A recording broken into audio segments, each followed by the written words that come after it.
हाँ तो साथियों नमस्कार, स्वागत है आप सभी का एक बार फिर से नॉलेज बुक क्लासेज के यूट्यूब चैनल पर। और आज की क्लास में अपन आपके बीएसटीसी और पीटीटी एग्जाम के लिए शिक्षण अभिरुचि के 50 महत्वपूर्ण प्रश्नों को हल करने वाले हैं। इन प्रश्नों का रोल आपके बीएसटीसी और पीटीटी एग्जाम में काफ़ी इंपॉर्टेंट होने वाला है, तो आपको भी 100% अटेंशन के साथ क्लास को पूरा देखना है और हर एक प्रश्न का उत्तर कमेंट करना है ताकि आपको ये प्रश्न यहीं पर याद हो जाए। ठीक है, तो चलिए शुरू करते हैं आज की क्लास। और आज की क्लास में आपसे पहला प्रश्न पूछा है कि आपके घर में मेहमान आने पर आप क्या करोगे, बताइए। आप क्रोधित होंगे, आप अपनी सामर्थ्य से बढ़कर दिखावा करेंगे, आप यथाशक्ति उचित सत्कार करेंगे, या फिर आप उदासीनता दिखाएंगे। तो देखिए, कभी भी आपके घर पे मेहमान आए ना, तो आपको यथाशक्ति उचित सत्कार करना है, न तो दिखावा करना है, न ही उदासीनता दिखानी है। ठीक है, क्या करना है, यथाशक्ति उचित सत्कार करेंगे। तो बिल्कुल ऑप्शन थर्ड जो है ये अपना सही उत्तर हो जाएगा। और जो शिक्षण अभिरुचि होती है ना, इसका बस एक ही टर्म है कि हमें ऑलवेज पॉजिटिव उत्तर देना है। ठीक है, और अगला प्रश्न आपसे पूछा है कि एक नेता के रूप में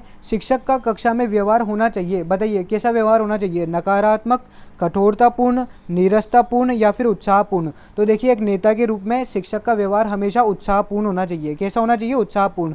बिल्कुल ऑप्शन 4 अपने इस प्रश्न का सही उत्तर है। और अगला प्रश्न अपन से पूछा है कि हमारा मस्तिष्क हमारी समस्त शारीरिक और मानसिक क्रियाओं को नियंत्रित करता है, बताइए।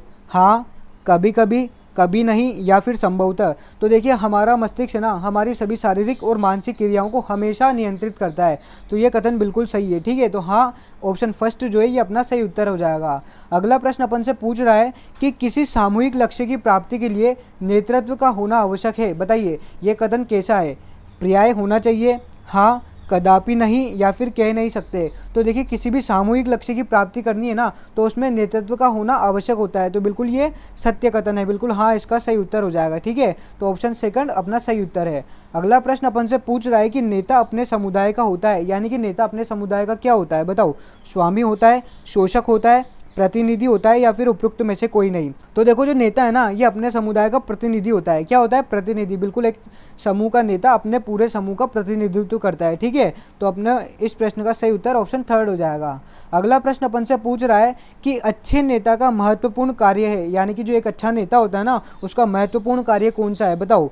सभी कार्य स्वयं करना, अधिकतम धन कमाना, नीति निर्माण व योजना बनाकर प्रयास करना, या फिर अपने पद को यथावत बनाए रखना। तो देखो, एक अच्छे नेता का महत्वपूर्ण कार्य है कि नीति निर्माण करना, योजना बनाना और प्रयास करना। ठीक है, तो ऑप्शन थर्ड जो है ये अपने इस प्रश्न का सही उत्तर हो जाएगा। और अगला प्रश्न दोस्तों आपसे पूछा है कि महात्मा गांधी स्वतंत्रता संग्राम में जिस गुण के कारण देश के नेता बने वह था, यानी कि महात्मा गांधी स्वतंत्रता संग्राम में कौन से गुण के कारण देश के नेता बने थे, बताइए। अंग्रेजी की विरोधी भावना, दृढ़ संकल्प शक्ति, सुंदर व्यक्तित्व, या फिर इनमें से कोई नहीं। तो देखिए, महात्मा गांधी जी को जिसने नेता बनाया ना, वो थी उनकी दृढ़ संकल्प शक्ति। क्या थी, दृढ़ संकल्प शक्ति। बिल्कुल ऑप्शन सेकंड जो है ये अपने इस प्रश्न का सही उत्तर हो जाएगा। अगला प्रश्न अपन से पूछ रहा है कि बालिका शिक्षा आवश्यक है क्योंकि, बताइए बालिका शिक्षा क्यों आवश्यक है। बालिकाएं आगे चलकर अपने शिशुओं का मार्गदर्शन करेगी, ये आधुनिक हो जाएगी, बालिकाओं को भी प्रतिभा के उपयोग का अवसर प्राप्त होगा, या फिर बालिकाएं समाज के बंधनों से मुक्त हो सकेगी। तो देखिए, बालिका शिक्षा इस वजह से आवश्यक है ताकि बालिकाओं को भी उनकी प्रतिभा का उपयोग करने के अवसर प्राप्त हो सके। क्या हो सके, उनकी जो प्रतिभा है उनको दिखाने का अवसर प्राप्त हो सके। बिल्कुल ऑप्शन थर्ड जो है ये अपने इस प्रश्न का सही उत्तर हो जाएगा। और अगला प्रश्न अपन से पूछा है कि एक शिक्षक की विफलता का सबसे महत्वपूर्ण कारण है। बहुत ही अच्छा प्रश्न पूछा है दोस्तों आपसे कि बताओ एक शिक्षक विफल कब होता है। पारस्परिक संबंध से, विषय के ज्ञान पर अधिकार का अभाव, मौखिक क्षमता, या फिर छात्रों के साथ सख्ती। तो देखिए, जो शिक्षक की विफलता का सबसे महत्वपूर्ण कारक है ना, वो कारण है आपके विषय ज्ञान पर अधिकार का अभाव। बिल्कुल, जो उसका विषय है उसके ज्ञान पर उसका अभाव होगा तो वो शिक्षक विफल होगा। ठीक है, तो ऑप्शन सेकंड अपने इस प्रश्न का सही उत्तर है। अगला प्रश्न अपन से पूछ रहा है दोस्तों कि शिक्षण की पूर्व क्रियात्मक अवस्था के दौरान निम्नलिखित में से कौन सा निर्णय लिया जाता है, बताइए। शिक्षण विधियाँ, विषय वस्तु, अनुभव, विषय सामग्री एवं विधियाँ, अधिगम विषय वस्तु और शिक्षण विधियाँ, अध्यापक और विद्यार्थियों की वास्तविक क्रिया। तो देखिए, शिक्षण की जो पूर्व क्रियात्मक अवस्था होती है ना, उसके अंतर्गत विषय वस्तु, अनुभव, विषय सामग्री और विधियों को सम्मिलित किया जाता है। ठीक है, तो ऑप्शन सेकंड अपने इस प्रश्न का सही उत्तर है। अगला प्रश्न अपन से पूछा है कि मान लीजिए एक छात्र अपनी समस्याओं को अपने शिक्षक के साथ साझा करना चाहता है और वह इस उद्देश्य के लिए शिक्षक के घर जाता है। तो शिक्षक को चाहिए कि, यानी कि कोई स्टूडेंट है जो आपसे उसकी समस्या साझा करना चाहता है और आपके घर पर आता है, तब आप क्या करोगे बताओ? छात्र के माता पिता से संपर्क करें और उसकी समस्या का समाधान करें। उससे कहे कि जो भी बात है विद्यालय में ही करे, घर पर ना आए। प्राचार्य से संपर्क करें और उसकी समस्या का समाधान करें, या फिर उचित सहायता प्रदान करें और उसका नैतिक उत्थान करें। तो देखिए इस प्रश्न का जो सही उत्तर हो जाएगा ना, वो अपना हो जाएगा ऑप्शन 4 कि उसकी उचित सहायता करेंगे और उसका नैतिक उत्थान करेंगे। ठीक है, तो बिल्कुल ऑप्शन 4 जो है ये अपना इस प्रश्न का सही उत्तर है। अगला प्रश्न अपन से पूछा है कि विद्यालय की ओर जाते समय कोई अभिभावक आपको रोकता है और अपने बच्चे की प्रगति के विषय में पूछना चाहता है। इस स्थिति में आप, यानी कि बताओ जब आप विद्यालय में जा रहे हो तब रास्ते में आपको कोई पेरेंट्स मिल गए और उसके बच्चे की परफॉर्मेंस जानना चाहता है, तब उस कंडीशन में आप क्या करोगे बताओ? अभिभावक से कहेंगे कि विद्यालय में आकर बात करें, उनकी बात सुनकर उन्हें आश्वस्त करेंगे कि शीघ्र ही आपके बच्चे की प्रगति रिपोर्ट उपलब्ध करवा देंगे, विस्तार से बच्चे की प्रगति के बारे में बताएंगे, या समय का ध्यान रखते हुए सधे हुए शब्दों में बच्चे की प्रगति के बारे में बताकर समय पर विद्यालय पहुंचने की चेष्टा करेंगे। तो अपने इस प्रश्न का जो सही उत्तर हो जाएगा ना, वो अपना ऑप्शन 4 हो जाएगा कि हम समय का ध्यान रखेंगे और उसके बच्चे की परफॉर्मेंस शॉर्ट में बतू के अपने विद्यालय टाइम पे पहुंचेंगे। ठीक है, तो ऑप्शन 4 जो है ये अपने इस प्रश्न का सही उत्तर है। अगला प्रश्न अपन से पूछ रहा है कि विद्यार्थी उस कार्य या टास्क को आसानी से याद कर लेते हैं जिसकी विशेषता होती है, यानी कि उस कार्य में कौन सी विशेषता होती है बताओ? अर्थपूर्णता, निम्न कठिनाई स्तर, समानता या विस्तारित। तो देखिए जो बच्चे किसी कार्य को आसानी से याद कर लेते हैं ना, तो उसकी विशेषता होती है निम्न कठिनाई कार्य। क्या होती है? निम्न कठिनाई कार्य। बिल्कुल जो ऑप्शन सेकंड है ना, ये अपना इस प्रश्न का सही उत्तर हो जाएगा। ठीक है, अगला प्रश्न अपन से पूछ रहा है कि कक्षा के कुछ विद्यार्थियों की अनुपस्थिति रहने की प्रकृति के संदर्भ में बताइए आप क्या करोगे? प्राचार्य और अभिभावकों को चिंता करनी चाहिए, विद्यालय के अधिकारियों को विद्यालय अनुशासन नियमों के अनुरूप उन विद्यार्थियों पर कार्यवाही करनी चाहिए, विद्यार्थियों के अनुपस्थित रहने की प्रवृत्ति के कारणों का पता लगाना चाहिए, या फिर कक्षा में नियमित विद्यार्थियों की अपेक्षा उनको कम प्राथमिकता देनी चाहिए। तो देखो आपके इस प्रश्न का जो सही उत्तर हो जाएगा ना, वो हो जाएगा कि ऑप्शन 3 कि विद्यार्थियों के अनुपस्थित रहने की प्रवृत्ति का कारण पता लगाएंगे, यानी कि विद्यार्थी विद्यालय में क्यों नहीं आ रहे इसके कारण का पता लगाएंगे और फिर यथावत उसका समाधान करेंगे। ठीक है, तो अपना ऑप्शन 3 जो है इस प्रश्न का सही उत्तर है। अगला प्रश्न अपन से पूछ रहा है कि आप अध्यापन व्यवसाय की प्रगति के लिए सर्वोच्च महत्व प्रदान करेंगे, यानी कि बताओ अध्यापन व्यवसाय की प्रगति हो इसके लिए आप सर्वोच्च महत्व किसको दोगे? उच्च कोटि का कक्षीय शिक्षण कार्य को, अधिकाधिक ट्यूशन कार्य को, उत्तम पुस्तकों के लेखन को, या फिर शिक्षण कार्य में पलायन को। तो देखिए अध्यापन व्यवसाय की प्रगति के लिए अपन जो सर्वोच्च महत्व प्रदान करेंगे ना, वो करेंगे उच्च कोटि का कक्षीय शिक्षण कार्य को। ठीक है, तो ऑप्शन फर्स्ट जो है ये अपने इस प्रश्न का सही उत्तर हो जाएगा। और अगले प्रश्न में आपसे पूछा है कि निम्नलिखित में से शिक्षक के कौन से निजी गुण शिक्षण को प्रभावित नहीं करते, यानी कि एक शिक्षक का निजी कौन सा गुण है जो शिक्षण पर प्रभाव नहीं डालता है बताओ? संवेदनशीलता, सामाजिक कुशलता, दयालुता या फिर प्रबंध क्षमता।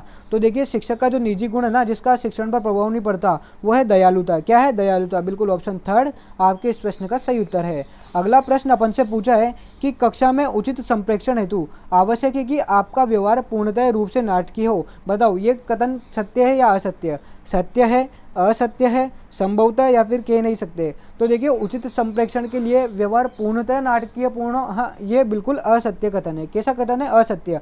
बिल्कुल नहीं होना चाहिए, थोड़ा बहुत हो सकता है लेकिन पूर्णतः नहीं होना चाहिए। ठीक है, तो ऑप्शन सेकंड अपने इस प्रश्न का सही उत्तर है। अगला प्रश्न आपसे पूछ रहा है कि संप्रेषण व्यापक रूप में बताओ संप्रेषण किस किस में पाया जाता है? पशु पक्षियों व मनुष्य के मध्य विद्यमान होता है, केवल मनुष्य में विद्यमान होता है, प्रकृति में सर्वत्र विद्यमान होता है, या फिर प्रकृति और मनुष्य में समान रूप से विद्यमान होता है। तो जो संप्रेषण है वो व्यापक रूप से अपने पशु पक्षियों में और मनुष्यों में विद्यमान होता है। ठीक है, तो ऑप्शन फर्स्ट जो है ये अपने इस प्रश्न का सही उत्तर हो जाएगा। अगला प्रश्न अपन से पूछा है दोस्तों कि आपके मित्र का पुत्र आपकी कक्षा में पढ़ता है, उसके प्रति आपका व्यवहार होगा। बताइए आपका कोई खास दोस्त है और उसका पुत्र आपकी कक्षा में पढ़ रहा है, तो बताओ उसके साथ आपका व्यवहार कैसा होगा? अनुशासित, पक्षपातपूर्ण, सामान्य छात्र की भांति या फिर पुत्र की भांति? तो देखिए कोई सा भी स्टूडेंट हो अपने को सभी के साथ है ना अनुशासित व्यवहार करना है। कैसा व्यवहार करना है? अनुशासित व्यवहार। ठीक है, तो ऑप्शन फर्स्ट जो है ये अपने इस प्रश्न का सही उत्तर हो जाएगा। और अगला प्रश्न आपसे पूछा है कि आकस्मिक निरीक्षण पद्धति से गुणात्मक सुधार संभव है क्योंकि इससे बताइए जो आकस्मिक निरीक्षण पद्धति होती है इससे क्या होता है? शिक्षक और विद्यार्थियों पर रोब डाला जा सकता है, विद्यार्थी सदैव भयभीत बने रहते हैं, विद्यार्थियों के अनुशासन, गृह कार्य, अधिगम स्तर पर दृष्टि बनी रहती है, या फिर विद्यार्थियों की पारस्परिक सामंजस्य और अधिगम स्तर को सुव्यवस्थित किया जा सकता है। तो देखिए जो आकस्मिक निरीक्षण पद्धति है ना, इसका सबसे बड़ा फायदा होता है कि विद्यार्थियों के अनुशासन, गृह कार्य और अधिगम स्तर पर अपनी दृष्टि बनी रहती है। ठीक है, तो ऑप्शन थर्ड जो हो जाएगा ये अपना सही उत्तर हो जाएगा। और इसके साथ ही दोस्तों मैं आपको एक और बात बता दूं कि जब भी आप परीक्षा में शिक्षण अभिरुचि के प्रश्न सोल्व करोगे ना, तो आप अपने आप को एक टीचर समझना कि आप टीचर बन चुके हो और अब आपको विद्यार्थियों के साथ कैसा व्यवहार करना है, कैसा नहीं करना है। ठीक है, और उसके साथ ही हमेशा आपको है ना विद्यार्थियों के साथ पॉजिटिव आंसर देना है और इसके साथ ही आपको हमेशा विद्यार्थियों के पक्ष में ही उत्तर देना है। ठीक है, और देखो अगला प्रश्न अपन से पूछा है, शिक्षक के लिए विद्यार्थियों का मूल्यांकन करना आवश्यक क्यों है, बताओ। इसके लिए विद्यालय उसे वेतन का भुगतान करता है, यह सरकार के सेवा निर्देशों में उल्लेखित होता है, इससे विद्यार्थी की अधिगम क्षमता का ज्ञान होता रहता है, या फिर अधिगम क्षमता और उपचारात्मक स्थिति दोनों में सामंजस्य बना रहता है। तो देखिए जो मूल्यांकन करना है इस वजह से आवश्यक है ताकि विद्यार्थियों की अधिगम क्षमता का ज्ञान होता रहे, बिल्कुल कि विद्यार्थियों की सीखने की क्षमता कैसी है, उन्हें और किस तरह से हमें पढ़ाना चाहिए, ये अपने को ज्ञान हो सके। ठीक है, तो ऑप्शन थर्ड जो है ये अपने इस प्रश्न का सही उत्तर हो जाएगा। अगला प्रश्न अपन से पूछा है कि विभिन्न प्रकार की दृश्य श्रव्य सामग्री को वर्गीकृत किया जाता है, यानी कि जो श्रव्य और दृश्य सामग्री है ना, इसको किस कैटेगरी में रखा जाता है, बताइए। मूक संप्रेक्षण के अंतर्गत, शाब्दिक संप्रेक्षण के अंतर्गत, संप्रेक्षण की अप्रभावी विधा के अंतर्गत, या फिर संप्रेक्षण की प्रभावी विधा के अंतर्गत। तो देखिए जो दृश्य और श्रव्य सामग्री है ना, ये संप्रेक्षण की प्रभावी विधा के अंतर्गत आता है ना, बिल्कुल जो दृश्य और श्रव्य सामग्री होती है ये प्रभावी शिक्षण सामग्रियाँ हैं। ठीक है, तो ऑप्शन 4 जो है ये अपने इस प्रश्न का सही उत्तर हो जाएगा। ठीक है दोस्तों, अगला प्रश्न अपन से पूछा है कि निम्नलिखित में से सर्वाधिक अनुपयुक्त एवं अप्रभावी बाल अपराधिता का उपचार है, बताओ। छात्र पर कठोर आर्थिक दंड एवं शारीरिक दंड लागू करना, छात्रों की मौलिक आवश्यकताओं का विश्लेषण, अध्ययन एवं उनकी पूर्ति करना, सामाजिक स्वीकृत व्यवहारों को प्रोत्साहन करना, या फिर छात्रों को असेंबली कक्षा और माता पिता के आगे बेइज्जत करना। तो देखिए जो सबसे अनुपयुक्त और अप्रभावी बाल अपराधिकता का उपचार है ना, वो है छात्रों पर आर्थिक एवं शारीरिक रूप से दंड लागू करना। बिल्कुल अपने को विद्यार्थी के ऊपर बिल्कुल भी शारीरिक और आर्थिक रूप से दंड लागू नहीं करना है। ठीक है, तो ऑप्शन फर्स्ट जो है ये अपने इस प्रश्न का सही उत्तर हो जाएगा। अगला प्रश्न अपन से पूछा है कि अधिकांश विद्यालयों में पढ़ाई लिखाई का उचित वातावरण न होने का उत्तरदायी कौन है, बताइए। जो विद्यालयों में पढ़ाई नहीं हो रही ना, उसका उत्तरदायी कौन है, छात्रगण, अध्यापकगण, नेतागण, या फिर उपयुक्त सभी। तो देखिए जो विद्यालयों में पढ़ाई का माहौल नहीं बन पा रहा है ना, उसका कारण है अध्यापकगण। कौन है, अध्यापकगण। बिल्कुल ऑप्शन सेकंड जो है ये अपने इस प्रश्न का सही उत्तर है। और अगले प्रश्न में अपन से पूछा है कि निम्नलिखित में से किस कार्य में एक अध्यापक या अध्यापिका को अधिक रुचि होनी चाहिए, बताइए वो कौन सा कार्य है। लेख लिखना, टीवी पर मैच देखना, कमज़ोर विद्यार्थियों को स्कूल के बाद पढ़ाना, या फिर चुनाव लड़ना। तो देखिए एक अध्यापक और अध्यापिका को अधिक रुचि होनी चाहिए कमज़ोर विद्यार्थियों को स्कूल के बाद पढ़ाना। बिल्कुल ऑप्शन थर्ड जो है ये अपने इस प्रश्न का सही उत्तर हो जाएगा। ठीक है दोस्तों, अगला प्रश्न अपन से पूछ रहा है कि शिक्षक संगठनों का क्या कार्य होना चाहिए, बताओ। जो शिक्षक संगठन है ना, उनके कार्य कौन से होने चाहिए। शिक्षकों की समस्या पर विचार करना, अर्थ संबंधी समस्याओं पर विचार करना, शिक्षा की समस्याओं पर विचार करना, या फिर अन्य संगठनों के साथ तालमेल रखना। तो देखिए जो शिक्षक संगठन होते हैं ना, उनका महत्वपूर्ण कार्य होना चाहिए शिक्षा की समस्याओं पर विचार करना, यानी कि शिक्षा के अंतर्गत कौन कौन सी समस्याएं आ रही है, सरकार को उससे अवगत कराना और वो समस्याएं दूर करवाना। ठीक है, तो ऑप्शन थर्ड जो है ये अपने इस प्रश्न का सही उत्तर हो जाएगा। और अगला प्रश्न दोस्तों अपन से पूछा है कि निम्नलिखित में से कौन सा गुण अपने छात्रों में सर्वाधिक पसंद करेंगे, बताइए। यानी कि आप एक अध्यापक है और आप आपके छात्रों में कौन सा गुण पसंद करेंगे निम्न 4 में से, बताओ। जिज्ञासा, आज्ञाकारिता, सहानुभूति, या फिर सहयोग। तो देखिए आपके इस प्रश्न का जो सही उत्तर है ना, वो है अपना ऑप्शन फर्स्ट, जिज्ञासा। बिल्कुल एक अध्यापक अपने छात्रों में जिज्ञासा का गुण सर्वाधिक पसंद करता है। ठीक है, तो ऑप्शन फर्स्ट अपना सही उत्तर है। अगला प्रश्न अपन से पूछा है कि एक प्रभावी अध्यापक बनने के लिए एक व्यक्ति में निम्नलिखित में से कौन सी विशेषता होनी चाहिए, बताओ।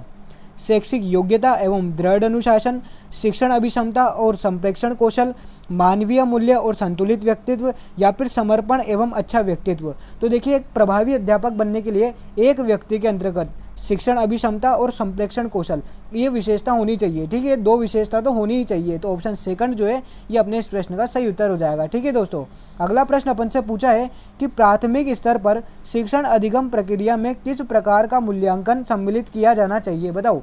रचनात्मक एवं निबंधात्मक, स्थापन एवं स्वमूल्यांकन, रचनात्मक और समेकित, या फिर निदानात्मक, रचनात्मक और समेकित। तो देखिए प्राथमिक स्तर पर अपने को निदानात्मक, रचनात्मक और समेकित इस प्रकार का मूल्यांकन शामिल करना चाहिए। ठीक है, तो ऑप्शन 4 जो है ये अपने इस प्रश्न का सही उत्तर है।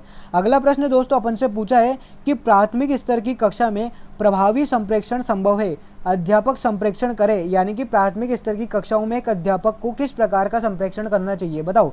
विद्यार्थी की मातृभाषा में, राष्ट्रभाषा में, मातृभाषा और राष्ट्रभाषा दोनों में, या फिर संविधान द्वारा मान्यता प्राप्त किसी भाषा में। तो देखिए प्राथमिक स्तर पर अगर अपने को संप्रेषण को संभव बनाना है तो अपने को हमेशा विद्यार्थी की मातृभूमि में संप्रेषण करना है। काय में करना है? विद्यार्थी की मातृभूमि में। बिल्कुल ऑप्शन फर्स्ट जो है ये अपने इस प्रश्न का सही उत्तर है। अगला प्रश्न अपन से पूछा है कि शिक्षण की प्रकृति है, बताओ शिक्षण की प्रकृति कैसी है?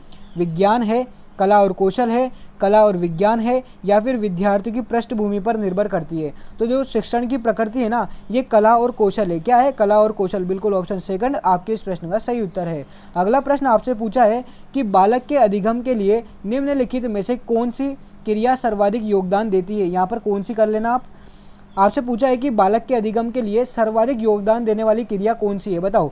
देखकर सीखना, याद करके सीखना, सुनकर सीखना, या फिर करके सीखना।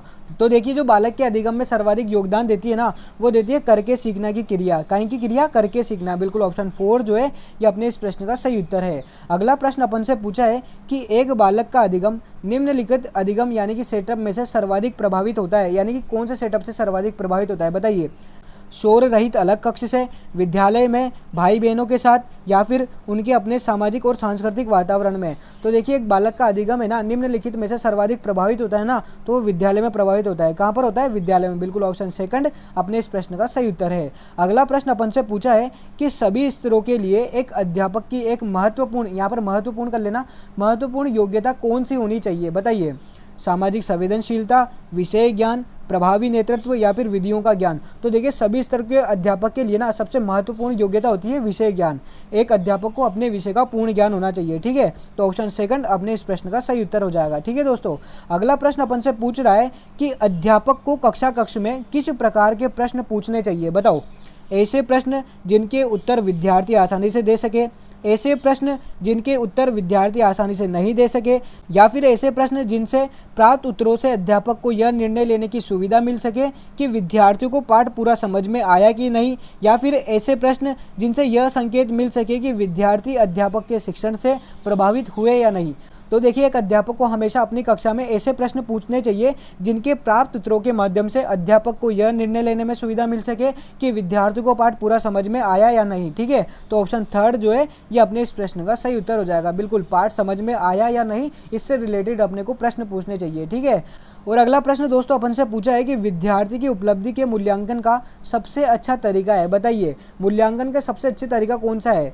वार्षिक परीक्षा, अर्धवार्षिक परीक्षा, त्रैमासिक परीक्षा, या फिर मासिक परीक्षा। तो देखिए विद्यार्थियों की उपलब्धि का जो मूल्यांकन करने का सबसे अच्छा तरीका होता है वो होता है मासिक परीक्षा। बिल्कुल मासिक परीक्षा के द्वारा अपन विद्यार्थी की उपलब्धि का मूल्यांकन आसानी से कर सकते हैं। ठीक है, ऑप्शन 4 जो है ये अपना सही उत्तर है। अगला प्रश्न अपन से पूछा है कि विद्यार्थियों को गृह कार्य दिया जाना चाहिए उनकी रुचि के अनुसार, उनकी आयु को ध्यान में रखते हुए, उनकी बुद्धि स्तर को ध्यान में रखते हुए, या फिर उनके अंतिम परीक्षा की आवश्यकताओं को ध्यान में रखते हुए। तो देखिए एक विद्यार्थी को हमेशा अपने को गृह कार्य है ना उसकी बुद्धि के अनुसार देना है। कैसा देना है? उसकी बुद्धि स्तर के अनुसार। ठीक है, ऑप्शन थर्ड जो है ये अपना सही उत्तर हो जाएगा।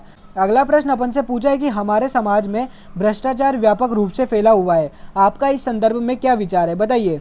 मैं इसे दूर करने हेतु शिक्षा में बदलाव लाना चाहूँगा, मैं ऐसे लोगों को घृणा से देखूंगा, मैं इसके कारणों को जानने की कोशिश करूँगा, या फिर इस पर ध्यान देने की ज़रूरत नहीं है। तो देखिए भ्रष्टाचार व्यापक रूप से जो फैला हुआ है ना इसके संदर्भ में अपने विचार है कि मैं इसे दूर करने के लिए शिक्षा में बदलाव लाना चाहूँगा। बिल्कुल ऑप्शन फर्स्ट जो है ये अपने इस प्रश्न का सही उत्तर हो जाएगा। एक शिक्षक होने के नाते हम शिक्षा में बदलाव लाएंगे और भ्रष्टाचार को दूर करने में सहयोग करेंगे। ठीक है, अगला प्रश्न अपन से पूछा है कि प्रभावी संप्रेषण के लिए आप सर्वप्रथम कौन सा चरण अपनाओगे बताइए।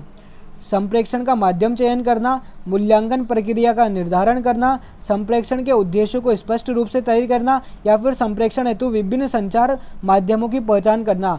तो देखिए प्रभावी संप्रेषण के लिए जो सबसे पहला चरण मैं अपनाऊंगा ना वो अपनाऊंगा संप्रेषण के उद्देश्यों को स्पष्ट रूप से तय करूंगा। बिल्कुल संप्रेषण के उद्देश्यों को स्पष्ट रूप से तय करना, ये अपना पहला चरण हो जाएगा। ठीक है, तो ऑप्शन थर्ड अपने इस प्रश्न का सही उत्तर है। अगला प्रश्न अपन से पूछा है कि प्रभावी संप्रेषण संभव होता है जब, बताइए प्रभावी संप्रेषण कब संभव होता है? स्रोत आकर्षक एवं प्राधिकारीपूर्ण हो, संदेश का प्रारूप ग्राही को सम्मिलित करता हो, आधुनिक संप्रेषण तकनीकी का प्रयोग किया जाए, या फिर जब ग्रहण करने वाला निष्क्रिय हो। तो देखिए प्रभावी संप्रेषण जब संभव होगा जब संदेश का प्रारूप है ना ग्राही को सम्मिलित करता हो, यानी कि जिसको अपन संदेश देना चाहते हैं ना वो भी अपने संप्रेषण में शामिल होना चाहिए। ठीक है, तो ऑप्शन सेकंड अपने इस प्रश्न का सही उत्तर है।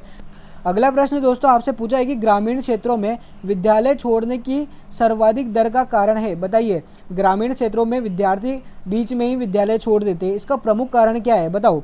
अप्रासंगिक पाठ्यक्रम, गरीबी, त्वरित रोजगार के लिए उत्सुकता, या फिर शिक्षकों के साथ अनुपयुक्त पारस्परिक संबंध। तो देखिए ग्रामीण क्षेत्रों में विद्यालय छोड़ने की जो सर्वाधिक दर का कारण है ना वो है गरीबी। क्या है? गरीबी। गरीबी के कारण ही वो जल्दी रोजगार पाने के लिए उत्सुक रहते हैं। तो हमारा जो मुख्य कारण है वो हो जाएगा गरीबी। बिल्कुल ऑप्शन सेकंड अपने इस प्रश्न का सही उत्तर है।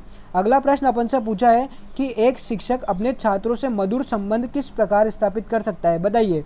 उनसे सदैव हंसी मजाक करके, उनसे उचित दूरी बनाकर, उनकी समस्याओं को सुनने के बाद उनका निदान करके, या फिर छात्रों को अपना मित्र बनाकर। तो देखिए एक शिक्षक है ना वो अपने छात्रों से मधुर संबंध स्थापित कर सकता है उनकी समस्याओं को सुनने के बाद उनका निदान करके। ठीक है, तो बिल्कुल ऑप्शन थर्ड अपने इस प्रश्न का सही उत्तर है। अगला प्रश्न अपन से पूछा है दोस्तों, यदि कुछ निर्धन छात्र आपसे अतिरिक्त समय में पढ़ना चाहते हैं तो आप, यानी कि आप क्या करोगे? बताओ। उनको ट्यूशन लेने के लिए कहेंगे, उन्हें टालते रहेंगे, आवश्यकता अनुसार समय समय पर उनकी कठिनाइयों को पूरा करेंगे, या फिर उन्हें किसी अन्य शिक्षक के पास भेजेंगे। तो देखिए कुछ निर्धन छात्र जब भी आपके पास आए ना तो आपको अतिरिक्त समय में उनको पढ़ाना है, यानी कि आवश्यकता अनुसार समय समय पर उनकी कठिनाइयों को दूर करना है। ठीक है, ऑप्शन थर्ड आपके इस प्रश्न का सही उत्तर हो जाएगा। अगला प्रश्न आपसे पूछ रहा है कि शैक्षिक यात्रा के दौरान बैठने की जगह को लेकर एक छात्र किसी वृद्ध से झगड़ बैठता है तो मैं, यानी कि मैं एक अध्यापक हूँ और हम शैक्षिक यात्रा करने जा रहे हैं, वहाँ पर एक विद्यार्थी है जो एक वृद्ध से झगड़ा करना है बैठने को लेकर, तब मैं क्या करूँगा? बताओ। छात्र का पक्ष लूँगा, उसे समझाऊंगा कि बड़ों का आदर करे, उसे अनदेखा करूंगा, या फिर निपटाने के लिए दखल दूंगा। तो देखिए अपने इस प्रश्न का जो सही उत्तर हो जाएगा ना वो हो जाएगा कि मैं उसे समझाऊंगा कि बड़ों का आदर करे। ठीक है, बिल्कुल ऑप्शन सेकंड जो है ये अपना सही उत्तर है। अगला प्रश्न अपन से पूछा है कि छात्रों की प्रगति का ब्यौरा अभिभावक को देना आवश्यक है। बताओ क्यों देना आवश्यक है अभिभावक को? इससे अभिभावक अपने बच्चों की प्रगति जान सकता है, इससे अभिभावक को ट्यूशन लगाने में उचित सलाह मिलती है, इससे बच्चों को डर बना रहता है, या फिर इससे बच्चे अभिभावकों को गलत जानकारी नहीं दे सकते। तो देखिए बच्चों की प्रगति का ब्यौरा अभिभावक को देना इसलिए आवश्यक होता है ताकि अभिभावक अपने बच्चे की प्रगति जान सके। क्या जान सके? अपने बच्चे की प्रगति। बिल्कुल ऑप्शन फर्स्ट जो है ये अपने इस प्रश्न का सही उत्तर है। अगला प्रश्न आपसे पूछा है कि यदि आप मूल्यांकन कर रहे हैं तो आप, बताइए आप मूल्यांकन किस हिसाब से करेंगे? कार्य के अनुसार ही अंक प्रदान करेंगे, उन्हें अधिक अंक देंगे जो आपके पास ट्यूशन पढ़ते हैं, अमीर छात्रों को अधिक अंक देंगे, या फिर पिछड़े छात्रों को अधिक अंक देंगे? तो मूल्यांकन करते समय अपने को ध्यान रखना है कि सभी को कार्य के अनुसार अंक प्रदान करना है। किसके अनुसार? कार्य के अनुसार। तो बिल्कुल ऑप्शन फर्स्ट जो है ये अपने इस प्रश्न का सही उत्तर हो जाएगा। ठीक है, अगला प्रश्न दोस्तों अपन से पूछा है कि एक अध्यापक को दृश्य एवं श्रव्य सामग्री का प्रयोग करना चाहिए क्योंकि, बताइए दृश्य और श्रव्य सामग्री का प्रयोग करने से क्या होता है? छात्रों की पाठ में रुचि बनी रहती है, छात्रों का ध्यान पढ़ाई में केंद्रित रखती है, ज्ञान को वास्तविक रूप से प्रदान करने व पाठ में विविधता लाने में सहायक होती है, या फिर उपयुक्त सभी। तो देखिए श्रव्य और दृश्य सामग्री का प्रयोग करना चाहिए अपने को उपयुक्त सभी के लिए। बिल्कुल ये रुचि भी बनाए रखनी है, बच्चों का ध्यान केंद्रित रखती है और वास्तविक रूप से ज्ञान प्रदान करने में, विविधता लाने में भी सहायता करती है। ठीक है, तो उपयुक्त सभी यानी कि ऑप्शन 4 अपने इस प्रश्न का सही उत्तर हो जाएगा। ठीक है दोस्तों, अगला प्रश्न अपन से पूछा है कि नया पाठ आरंभ करने से पूर्व पुराने पाठ को दोहराना चाहिए क्योंकि, बताइए पुराना पाठ दोहराने से क्या होता है? विद्यार्थी की योग्यता की जाँच होती है। यदि नया पाठ, यहाँ पर पाठ है, यदि नया पाठ पुराने पाठ से संबंधित है तो नया पाठ आसानी से समझ में आ जाता है। विद्यार्थी पुराना पाठ पढ़ने के पश्चात ही विद्यालय आते हैं, या फिर यह कक्षा अनुशासन बनाए रखने में मददगार होता है। तो नया पाठ आरंभ करने से पूर्व पुराने पाठ को दोहराना इसलिए आवश्यक होता है क्योंकि यदि नया पाठ है ना पुराने पाठ से संबंधित है तो नया पाठ आसानी से समझ में आ जाएगा। ठीक है, तो बिल्कुल ऑप्शन सेकंड अपने इस प्रश्न का सही उत्तर हो जाएगा। और आज की क्लास में फिलहाल दोस्तों अपन इतना ही पढ़ेंगे। मिलते हैं अपन अगली क्लास में और ज़्यादा इंपॉर्टेंट प्रश्नों के साथ। तब तक आप चैनल को सब्सक्राइब करो, क्लास को आपके दोस्तों तक शेयर करो और बताओ कि आपके 50 में से कितने प्रश्न सही हुए। ठीक है, मिलते हैं अपन अगली क्लास में। तब तक के लिए जय हिंद, जय भारत। एग्जाम के लिए बेस्ट ऑफ लक और धन्यवाद।